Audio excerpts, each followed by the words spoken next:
General Sergéj Ingr, one of our most significant figures of World War II. General Sergéj Ingr was an honorable, educated, and capable person.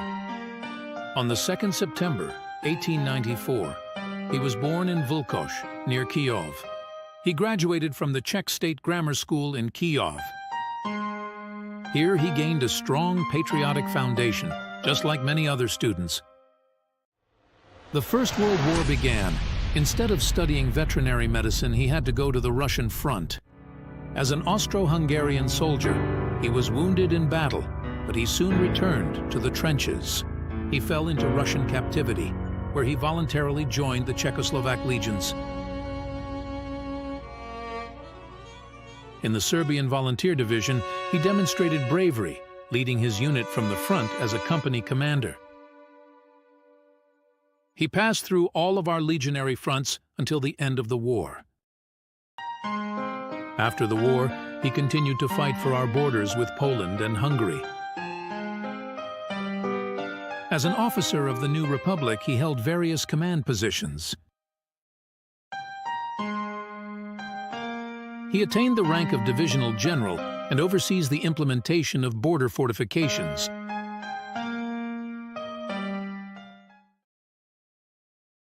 Key moments of World War II in the life of General S.J. Ingr. German occupation of Bohemia, Moravia, and Silesia.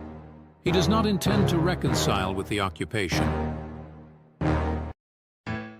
It is necessary to fight massively both at home and abroad. To fight for the annulment of the Munich Agreement and return the country to its original borders. Immediately after the occupation, he, along with General Bely and Wojciechowski, founded the Defense of the Nation. Defense of the Nation, a secret underground army in the Protectorate territory. The command decided that General Ingr would conduct resistance from abroad, which meant the rebuilding of our defense force of our foreign army. He flees through Poland as one of the closest collaborators of President Beneš into exile. The Second World War began with the invasion of Poland. He leads a newly established military office in Paris. He is the chief of the military administration and a division general of the Czechoslovak army in Agde.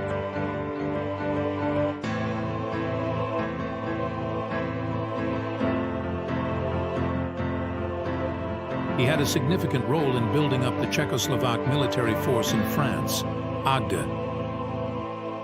He also participated in its evacuation to Great Britain, Cholmondeley Park, after the defeat of France.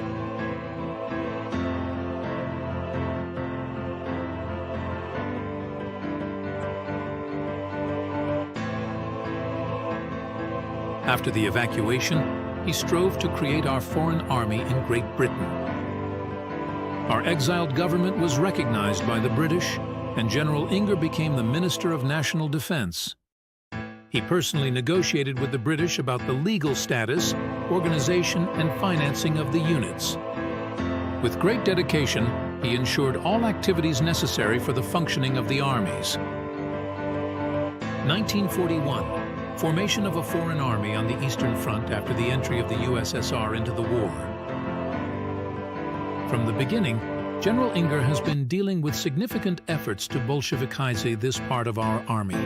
Political agitation was taking place behind the back of the chief of the military mission in the USSR, General Pika. Ingr made sure that our foreign army remained apolitical, just like during the First Republic.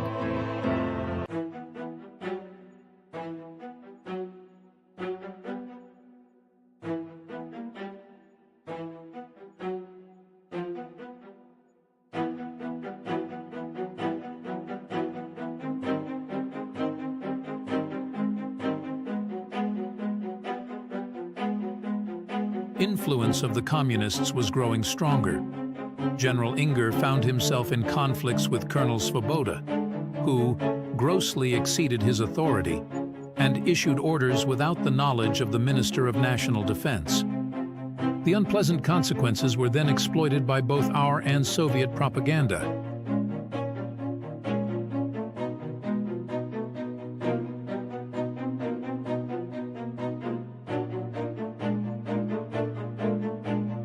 There was also the formation of the Czechoslovak Light Anti-Aircraft Regiment 200, Eastern, in Haifa.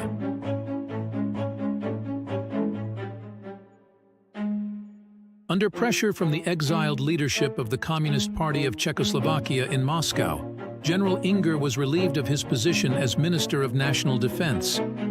Edvard Beneš did indeed appoint him to lead the main headquarters of the Czechoslovak Armed Forces. But on April 5, 1945, he was dismissed from this position and placed on sick leave. The post-World War II developments in the life of General Sergei Ingr. After returning to the liberated homeland, he faced insults, slander, and trials. He was cleared, but essentially prevented from further service in the army. From 1947, he served as an ambassador in The Hague, Netherlands. The then Minister of National Defense, General Svoboda, was removing uncomfortable commanders. Special attention was given to Army General Ingr, whom he had stripped of his rank.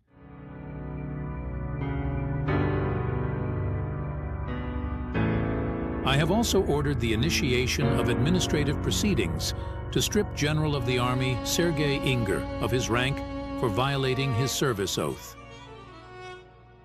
After the Communists seized power in Czechoslovakia, he resigned from his position.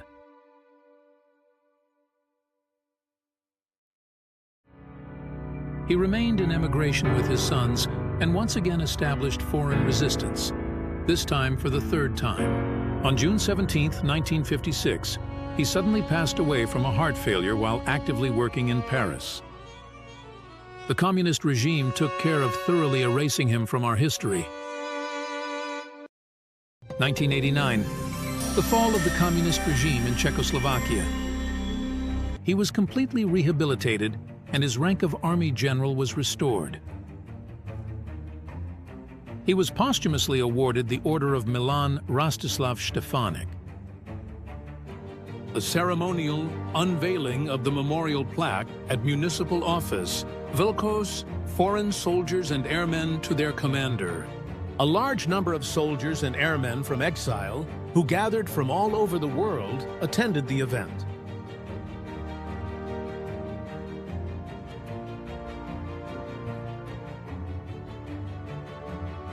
In 2008, the opening of the General Sergej Ingr Military Museum in Vilkos. 2012, General Ingr returned home and his remains were interred at the cemetery in Vilkos.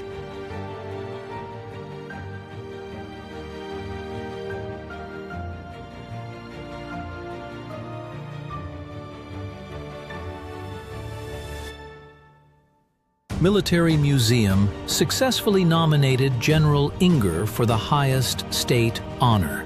The President of the Republic awarded him the Order of the White Lion Military Division First Class in memoriam. Army General Sergej Ingr was a significant figure as a soldier, politician, and diplomat. He participated in all three resistance movements and was an unwavering fighter for the freedom and democracy of our homeland. Thank you, General, because we know that expressing gratitude is not a weakness.